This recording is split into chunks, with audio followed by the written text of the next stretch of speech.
सास और बहू। कहानी को लाइक कीजिए, शेयर कीजिए और सब्सक्राइब करना ना भूलिए। किसी गांव में अधेड़ उम्र की शांताबाई नाम की एक औरत रहती थी। उसके एक पुत्र था जो जवान हो चुका था। समय पाकर उस युवक की एक सुंदर कन्या से शादी हुई और बहू भी घर में आ गई। उसकी बहू बहुत सी अच्छे विचार की औरत थी। उसने एक कहावत कहीं से सुन रखी थी कि जिस बहू को सास नहीं होती वह उत्तम नारी होती है। उसने सोचा कि यदि उसकी सास मर जाती है तो वह अपने पति के साथ दिन बिताएगी और सब लोग उसे अच्छी बहू कहेंगे। इस विचार से एक दिन उसने बड़े भोलेपन से अपने सास से कहा, माँ जी, अब मैं घर में आ गई हूँ, यह गृहस्थी में चलाऊंगी।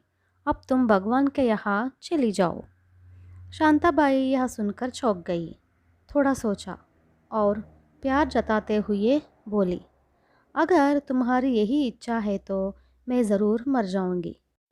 किंतु मेरे मन में एक इच्छा है कि मुझे एक पोते से खेलने का सौभाग्य प्राप्त हो, जिसे देखकर मैं खुशी खुशी आंखें मूंद लूँगी। शांताबाई की बहू यह सुनकर बहुत खुश हुई। कुछ दिनों के बाद उसने एक पुत्र को जन्म दिया। शांताबाई अपने पोते को गोद में लेकर प्यार से पुचकारा और खुशी के मारे फूल गई।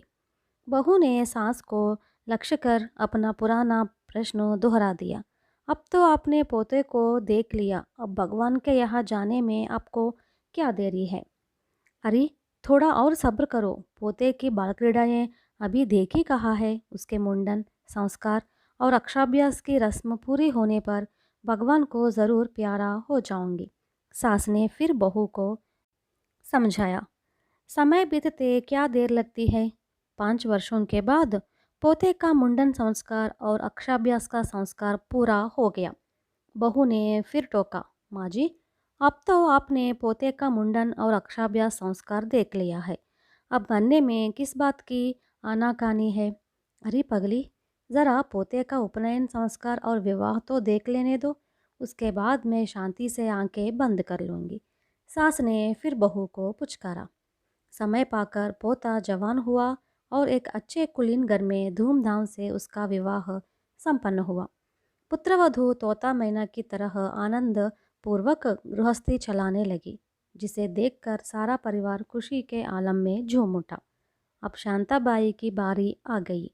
उसने अपने बहू से कहा, अरे सुनो, अब मेरी संपूर्ण इच्छाएं पूरी हो गई है, अब मैं मरना चाहती हूँ।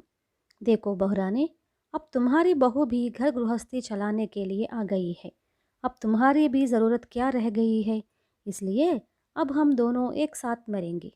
चलो जल्दी करो।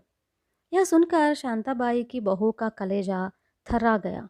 वह सोचने लगी कि वह उलझन तो उसी का पैदा किया हुआ है।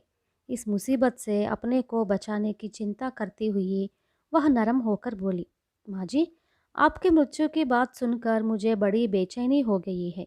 घर में बड़े बूढ़े के रहने से बड़ा भरोसा होता है। अब मैं आपको मरने नहीं दूंगी। घर का सारा कामकाज बहू संभालेगी। आपकी सेवा में मैं रात दिन लगी रहूंगी और किसी शिकायत का मौका नहीं दूंगी। अब आप मरने की बात भूलकर भी जबान पर नहीं लाइएगा। शांताबाई अपनी बहू की समझदारी की बातें सुनकर हंस पड़ी। इसके बाद वह अपनी बहू द्वारा सभी प्रकार से सुख सेवा प्राप्त करती हुई आनंदपूर्वक अपने दिन बिताने लगी।